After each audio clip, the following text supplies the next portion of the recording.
Assalamualaikum warahmatullahi wabarakatuh. Perkenalkan, nama saya Trendian Fauji. Saya adalah guru di SDN Sukasari 01. Tepatnya saya mengajar di kelas 4. Kali ini saya akan menjelaskan materi tema 1 yang berjudul Indahnya Kebersamaan. Tema 1 berjudul Indahnya Kebersamaan. Perlu kalian tahu, setiap tema terdiri dari 3 subtema. Kali ini, karena ini pertemuan pertama, maka yang dibahas subtema pertama yang berjudul Keberagaman Budaya Bangsaku. Pembelajaran pertama biasanya terdiri dari beberapa mata pelajaran, dan pembelajaran pertama kali ini terdiri dari 3 mata pelajaran. Fokus pembelajarannya yaitu yang pertama ada Bahasa Indonesia, ada IPS, dan juga IPA. Dan tentu dalam pembelajaran memiliki tujuan pembelajaran. Baru kalian tahu, pembelajaran pertama ini memiliki 3 tujuan pembelajaran. Tujuan pertama yaitu adalah siswa mampu mengidentifikasi gagasan pokok dan gagasan pendukung di setiap paragraf dari teks dengan mandiri. Nah, tujuan pertama ini mengacu pada pembelajaran Bahasa Indonesia, jadi fokus pembelajarannya pada gagasan pokok dan gagasan pendukung. Yang dimaksud gagasan pokok dan gagasan pendukung dari setiap paragraf. Tujuan yang kedua, siswa mampu menyebutkan keragaman budaya, etnis, dan agama di lingkungan sekitar. Jadi membicarakan tentang keragaman ini berhubungan dengan IPS. Tujuan ketiga, siswa mampu menjelaskan bagaimana cara menghasilkan bunyi dari beragam benda di sekitar. Tujuan ketiga berhubungan dengan mata pelajaran IPA yang membahas tentang bunyi. Silakan perhatikan, ini adalah Pulau Indonesia. Pulau Indonesia terdiri dari banyak pulau. Tahukah kamu bahwa Indonesia terdiri atas banyak pulau, suku bangsa, tarian, rumah adat, serta agama? Ayo kita cari tahu lebih jauh tentang keberagaman itu. Yang dimaksud dengan keberagaman itu banyaknya perbedaan di suatu lingkungan, entah itu suku bangsanya, tariannya, rumah adat, serta agama. Indonesia terdiri atas berbagai macam suku bangsa dan budaya, namun tetap dalam satu wadah yaitu NKRI. Apakah kamu tahu apa yang dimaksud dengan NKRI? NKRI adalah singkatan dari Negara Kesatuan Republik Indonesia. Keberagaman tersebut merupakan anugerah dari Tuhan Yang Maha Esa. Kita wajib mensyukurinya. Ya, keberagaman tersebut itu timbul karena Indonesia ini banyaknya keberagaman, maka kita patut syukuri. Karena keberagaman itu adalah ciri khas dari Indonesia. Berikut adalah contoh kemeriahan pawai budaya yang menampilkan keberagaman budaya dari daerahnya masing-masing. Lanjut. Nah, ini ada dari Jombang 2019. Ini ada dari Jombang juga 2019.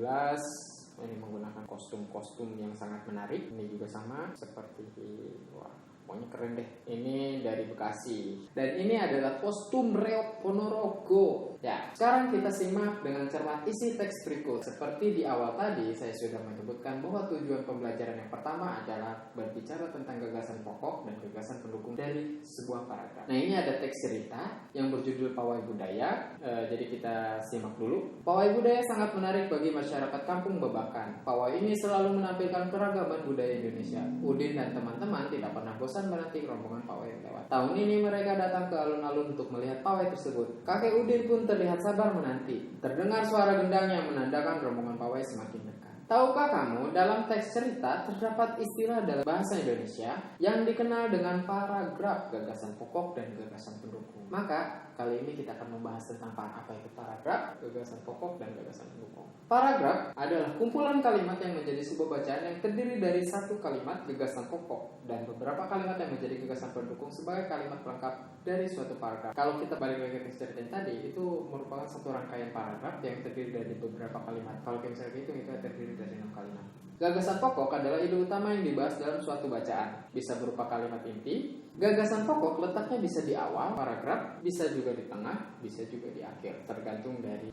posisi kalimatnya. Jadi kamu harus baca dari awal kalimat hingga akhir kalimat. Kalau misal kamu teliti, kamu bisa menentukan mana yang menjadi gagasan pokok dan mana yang menjadi gagasan pendukung. Tapi kalau Pak Randy biasanya menemukannya ada di awal, ada di akhir. Kalau yang di tengah, Pak Randy jarang menemukannya. Gagasan pendukung adalah uraian atau tambahan informasi untuk gagasan utama. Ya, kalau misalnya kamu sudah menemukan gagasan pokok, berarti sisanya adalah gagasan pendukung. Ciri-ciri yang menjadi gagasan pendukung biasanya menjelaskan isi suatu paragraf. Kalau misal kamu sudah menemukan gagasan pokok, berarti kamu juga sudah menemukan gagasan pendukung dong. Kalau kamu sudah menemukan gagasan pokok, berarti kamu juga sudah menemukan gagasan pendukung. Misal contoh, ada dari 6 kalimat dan kalimat pertama merupakan gagasan pokok, sisanya adalah gagasan pendukung dari kalimat 2 sampai kalimat 6. Sekarang kamu perhatikan teks cerita pawai budaya. Di sini ada 6 kalimat. Sekarang kamu tentukan mana yang menjadi gagasan pokoknya. Jika kamu perhatikan dari kalimat pertama hingga kalimat akhir yang menjadi gagasan pokok, ini letaknya ada di awal kalimat. Jika kamu perhatikan, gagasan pokok pada paragraf ini letaknya ada di awal, yang disebut dengan gagasan utama, dan sisanya adalah gagasan pendukung. Tugas kamu sekarang adalah menyalin teks cerita pawai budaya dimulai dari paragraf pertama seperti yang pada dicontohkan ini, lalu ada paragraf kedua, paragraf ketiga, paragraf keempat, dan paragraf kelima. Biasanya setiap paragraf itu ditandai dengan awal kalimat yang agak condong ke depan. Jika sudah tidak, di sini ada dua paragraf yang ditandai dengan kalimat awal yang agak condong ke depan. Lalu setiap paragraf terdiri dari beberapa kalimat. Cara membedakan setiap kalimat itu adalah ditandai. Setiap kalimat biasanya ditandai dengan tanda titik 1, 2, 3, 4, 5, 6, 7. Nah, dari ketujuh kalimat tersebut silakan kamu temukan mana yang menjadi gagasan pokoknya dan mana yang menjadi gagasan pendukung. Seperti yang tadi di awal dicontohkan, silakan kamu salin ke buku tulis dan kamu juga beri tanda mana yang menjadi gagasan utama dan mana yang menjadi gagasan pendukung. Selamat mengerjakannya. Tahukah kamu, pawai budaya merupakan sebuah budaya yang diperkenalkan kepada masyarakat dengan cara arak-arakan mengelilingi jalan. Acara tersebut diadakan guna untuk melestarikan budaya daerah dengan cara mempertontonkannya kepada masyarakat muda agar dapat kesan yang baik dan tertarik menjadi tokoh pelaku untuk menampilkannya kembali kepada dunia. Ya, pawai budaya ini adalah salah satu acara untuk melestarikan kebudayaan Indonesia, sengaja dipertontonkan untuk menarik minat masyarakat muda agar mau untuk mempelajarinya, agar mau untuk melestarikannya, dan agar mau untuk mempelajarinya. Artinya kebudayaan ini akan tetap ada sampai ke generasi selanjutnya. Jadi pawai budaya ini memiliki tujuan yang sangat baik, bagus untuk melestarikan kebudayaan Indonesia, karena kebudayaan Indonesia ini cukup banyak, tidak hanya ada 1, 2, dan 3, 4, 5 dan seterusnya, tapi juga ada banyak, ada ribuan malah. Wah, budaya Indonesia sangat beragam. Apa yang membuat setiap budaya berbeda? Ayo kita pelajari ya. Setiap daerah memiliki kebudayaan yang berbeda. Ini dipengaruhi oleh letak geografis, karena masyarakat Indonesia ini banyak tinggal mendiami macam-macam pulau. Ada di Pulau Jawa, Kalimantan, Sumatera, Papua, dan seterusnya. Jadi karena letak geografis tersebut, maka kebudayaan di daerah ini memiliki perbedaan yang sangat bermacam-macam, dimulai dari bahasa, tarian, rumah adat, makanan, dan yang lainnya. Jadi kita sebagai masyarakat Indonesia harus mensyukurinya. Oleh karena itu, keberagaman Indonesia ini merupakan ciri khas yang sangat istimewa untuk Indonesia. Tidak banyak juga negara yang memiliki keberagaman lebih dari 100, 200, 300. Tapi Indonesia ini banyak juga keberagamannya, bisa sampai ribuan. Bahkan suku bangsa di Indonesia ini sekitar 1441 yang paling tahu. Indonesia adalah negara yang sangat beragam budaya, agama, dan bahasa daerahnya. Sebagai warga negara yang baik, kita wajib menghargai keberagaman tersebut. Perbedaan yang ada pada setiap daerah di Indonesia merupakan suatu anugerah dari Tuhan yang patut kita syukuri. Nah, sekarang tuliskan pada kolom berikut apa yang telah kamu lakukan untuk menghargai perbedaan yang ada. Tugas kamu sekarang adalah menyalin kolom tersebut ke buku tulis kamu. Buat kolomnya menjadi 10, masing-masing 10. Yang atas 10, yang bawah 10.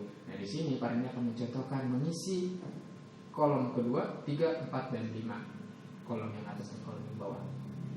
Silakan kamu perhatikan. Bermain bersama dengan teman yang berbeda agama. Jadi karena di Indonesia ini lebih dari satu agama, maka kamu harus menghormatinya, karena itu merupakan suatu keberagaman yang harus kita patut syukuri dan kita hargai.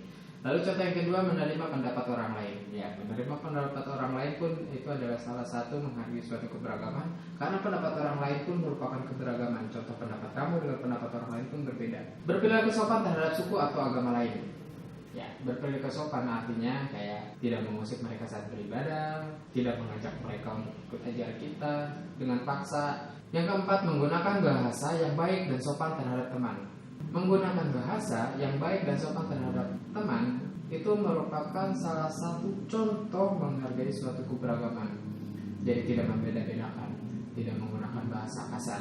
Yang kelima, bersikap toleransi terhadap keberbedaan di lingkungan. Di lingkungan sekitar kita ini bisa dibilang banyak keberagamannya. Ada yang suka olahraga, ada yang suka menulis, membaca, dan yang lainnya. Jadi tentu keberagaman itu, karena keberagaman ini artinya adalah bermacam-macam atau berbeda-beda. Jadi karena perbedaan tersebut kita dapat, ya, itu adalah contoh dari sikap menghargai keberagaman. Silakan kamu salin juga ke kolom yang sudah kamu buat, dan jangan lupa silakan kamu isi contohnya menurut versi kamu sendiri di buku tulis. Sekarang lanjut ke sikap yang tidak menghargai keberagaman. Setelah kamu mempelajari sikap menghargai keberagaman, sekarang kamu perhatikan, ini adalah contoh sikap tidak menghargai keberagaman. Contoh yang pertama, bermain hanya dengan teman yang satu suku bangsa. Artinya saat kamu berteman, tolong tidak memilih teman. Mencela suku atau agama lain. Mencela suku atau agama lain, jadi tidak menjelek-jelekannya. Berbicara kasar terhadap teman, ya, berbicara kasar terhadap teman itu adalah salah satu contoh sikap tidak menghargai keberagaman. Yang keempat, memusuhi teman yang berbeda suku. Karena di Indonesia ini lebih dari satu suku, ada 1441, jadi kamu harus menghargainya karena dia juga memiliki hak untuk dihargai, memiliki hak juga untuk dihormati. Memusuhi teman yang berbeda suku, jangan ditiru sikap ini, karena sikap ini merupakan sikap yang tidak menghargai keberagaman, jadi sikap yang tidak baik untuk ditiru. Yang kelima, memandang rendah kepercayaan orang lain. Memandang rendah kepercayaan orang lain. Jadi kalau misalnya kamu sudah bersikap memandang rendah kepercayaan orang lain, artinya kamu sudah memiliki sikap yang tidak menghargai keberagaman, artinya kamu sudah memiliki sikap yang buruk. Jadi jangan sampai kamu bersikap seperti itu. Perlu diingat, silakan kamu salin kolom tersebut ke buku tulis tematik, lalu kamu lebihkan kolomnya menjadi 10, dan kamu silakan isi. Sebagai anak Indonesia, aku merasa bangga terhadap keberagaman yang ada. Menghargai perbedaan merupakan wujud dari semangat persatuan dan kesatuan. Jikalau kita sudah menghargai dan menghormati keberagaman tersebut, artinya kita sudah menjaga keutuhan NKRI, menjaga persatuan dan kesatuan Indonesia yang banyak keberagaman ini. Selain kaya akan budaya tarian dan makanan khas daerah, Indonesia juga kaya akan jenis alat musik. Berikut adalah contoh alat musik yang dimiliki oleh berbagai suku di Indonesia. Cara memainkannya berbeda-beda. Kecapi yang berasal dari Jawa Barat dimainkan dengan cara dipetik. Ini ada namanya. Angklung yang berasal dari Jawa Barat dimainkan dengan cara digoyangkan. Ini disebut dengan angklung. Saluang yang berasal dari Sumatera Barat dimainkan dengan cara ditiup. Nah, ini adalah saluangnya. Kendang yang berasal dari Jawa Barat dan tipa dari Papua dimainkan dengan cara dipukul. Ini gendang dan ini adalah tipa. Ini adalah contoh alat musik tradisional yang merupakan sumber bunyi. Ada yang dipetik, ada yang ditiup, ada yang ditiup, ada yang digendang. Nah, sekarang kamu perhatikan kedua alat musik ini. Gambar yang pertama ini namanya adalah sasando. Daerah asalnya dari Pulau Timur, Nusa Tenggara Timur. Cara memainkannya yaitu adalah dipetik seperti kecapi, gitar, ukulele, dan alat musik yang dibawa disebut dengan cawu. Daerah asal dari Jawa Barat, cara memainkan dari ketuk tang tuk tuk tuk tuk tuk. Kamu telah mengetahui berbagai alat musik dan cara memainkannya. Tahukah kamu bahwa di sekitar kita juga banyak sekali benda yang dapat menghasilkan bunyi? Kita pelajari lebih lanjut tentang bunyi. Amati benda-benda yang ada di sekitarmu. Ambillah 5 benda yang kamu anggap sebagai sumber bunyi. Pastikan bahwa benda yang kamu temukan berbeda cara membunyikannya, ditiup, digesek, dipetik, dipukul, atau ditekan. Jadi, menurutmu bagaimana bunyi dapat dihasilkan oleh benda-benda tadi? Bunyi dihasilkan oleh sumber bunyi yang mengalami getaran. Misalnya, jika sinar gitar dipetik, maka sinar gitar akan bergetar dan mampu menghasilkan bunyi. Tuhan Yang Maha Esa menganugerahkan kita indera pendengar. Melalui indera ini kita dapat mendengar dan menikmati hasil karya seni budaya yang beragam. Ayo kita cari tahu lebih lanjut tentang hal tersebut. Bagaimana cara menghasilkan bunyi yang lebih keras atau lebih pelan? Cara menghasilkan bunyi yang lebih keras atau lebih pelan adalah dengan menggunakan energi yang lebih besar atau lebih kecil pada alat penghasil bunyi tersebut. Jadi kalau misalnya kamu ingin menghasilkan bunyi yang lebih besar, maka kamu harus memberikan tenaga yang besar juga. Contoh misalnya, jika kamu ingin bunyinya kecil, maka kamu cukup menepuknya dengan pelan. Jika kamu ingin menghasilkan bunyi yang lebih besar, maka kamu harus menepuk dengan keras. Jika kamu ingin lebih keras lagi, tinggal tepuk lebih keras, dan seterusnya. Segala macam bentuk bunyi berasal dari benda yang bergetar. Getaran dari suatu benda akan mengakibatkan udara di sekitarnya bergetar. Getaran tersebut menimbulkan gelombang bunyi di udara. Benda-benda yang bergetar dan menghasilkan bunyi disebut sumber bunyi. Jadi, benda-benda yang menghasilkan bunyi itu disebut dengan sumber bunyi. Contohnya, gitar. Jika dipetik, dia menghasilkan bunyi. Lalu lonceng, jika digoyangkan dia menghasilkan bunyi. Lalu juga gendang, tifa, meja, gelas, jika digendang-gendang dia akan menghasilkan bunyi. Hasil segala benda yang menghasilkan bunyi itu adalah sumber bunyi. Bunyi dapat merambat melalui benda padat, cair, dan gas. Akan tetapi bunyi tidak dapat merambat pada ruang hampa. Benda padat contohnya seperti meja, batu, tembok. Lalu cair, lalu gas. Ini dalam artian udara. Jadi udara ini adalah media. Jadi jika tidak ada udara, kamu tidak akan bisa mendengar. Bahkan di luar angkasa pun, jika kamu berbicara tidak akan terdengar karena tidak ada udara sebagai media rambat bunyi tersebut. Baik, kesimpulan. Dalam kehidupan sehari-hari, banyak perbedaan yang kita temui, mulai dari perbedaan agama, suku, ras, hingga warna kulit. Bagaimana halnya sebuah permainan musik yang terdiri atas berbagai alat, kehidupan nyata yang penuh dengan perbedaan pun dapat berdampingan dengan baik, asalkan setiap orang dapat saling menghargai keberagaman. Baik, itu adalah kesimpulan dari pembelajaran ini. Jika kurang jelas, silakan ulangi video ini dari awal. Jika kamu ingin pelajari, silakan kamu buka buku tema dari halaman pertama, pembelajaran pertama, dan sampai jumpa di pertemuan selanjutnya. Insya Allah jika ada waktu saya akan buat video seperti ini lagi dengan kalimat penjelas yang lebih baik lagi. Dan itu aja yang bisa saya sampaikan. Jika ada kesalahan mohon dimaafkan. Jika kurang jelas silakan ditanyakan. Dan Assalamualaikum warahmatullahi wabarakatuh. Sampai jumpa.